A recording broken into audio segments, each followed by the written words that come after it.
तुर्की ने सोचा भी नहीं था कि उसे ऐसा झटका लगेगा।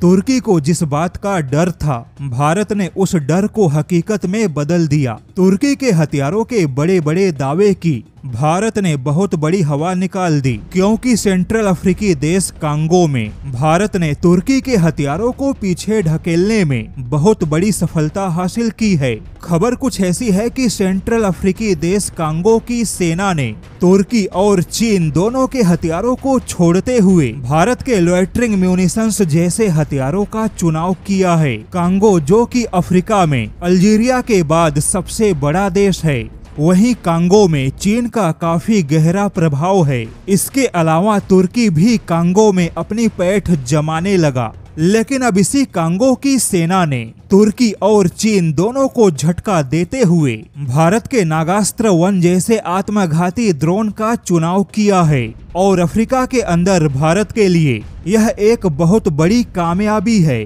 क्योंकि अफ्रीकी देशों में पहले से ही तुर्की और चीन के ड्रोन हथियारों ने अपनी मजबूत पकड़ बना रखी है। लेकिन यहाँ पे चौंकाने वाली बात है कि कांगो की सेना ने पिछले ही साल तुर्की से आत्मघाती ड्रोन के अलावा बख्तरबंद वाहन और कुछ जमीनी हथियारों का सौदा किया था। लेकिन भारत पाकिस्तान युद्ध के दौरान जिस प्रकार से तुर्की के ड्रोन भारत के मिसाइल डिफेंस के सामने फेल हो गए, और इसी पाकिस्तान के साथ युद्ध में भारत के ड्रोन हथियारों ने जिस प्रकार से अपना दमखम दिखाया, इस पूरी घटना के बाद अब कांगो की सेना ने तुर्की के आत्मघाती ड्रोन हथियारों के सौदे को तोड़ दिया।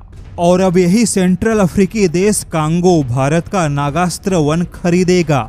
जैसा कि भारत का नागास्त्र 1 केवल $1800 में उपलब्ध है। नागास्त्र 1 दुनिया का पहला ऐसा आत्मघाती ड्रोन है जो केवल $1800 की कीमत में GPS और नाविक जैसे सिस्टम से लैस है। दिन हो या रात, हर समय इसे ऑपरेट किया जा सकता है। नाइट विजन कैमरा होने के साथ इसमें पैराशूट भी है, जिससे कि नागास्त्र 1 को रिकवर भी किया जा सकता है।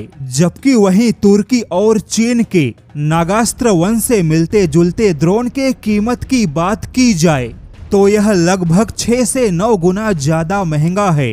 अब देखा जाए तो अफ्रीका के रक्षा बाजार में भारत ने तुर्की और चीन को कीमत और प्रतिस्पर्धा के मामले में बहुत ही कड़ी टक्कर दी है। यहाँ पर बता दे कि कांगो की सेना ने भारत के नागास्त्र 1 के अलावा भारत के कुछ और अन्य प्राइवेट कंपनियों के आत्मघाती ड्रोन के बारे में जानकारी हासिल की है, जो इस बात का संकेत है कि अब अफ्रीका के अंदर भारत के आत्मघाती ड्रोन हथियारों को बहुत बड़ा बाजार मिलेगा। लेकिन यह तुर्की के लिए बहुत ही शर्म की बात है, क्योंकि कांगो की सेना ने तुर्की के ड्रोन हथियारों के सौदे को रद्द करके भारत के लॉयटरिंग म्यूनिशंस जैसे हथियारों को खरीदने का फैसला किया। और कांगो की सेना का यह फैसला केवल और केवल गुणवत्ता के आधार पे है।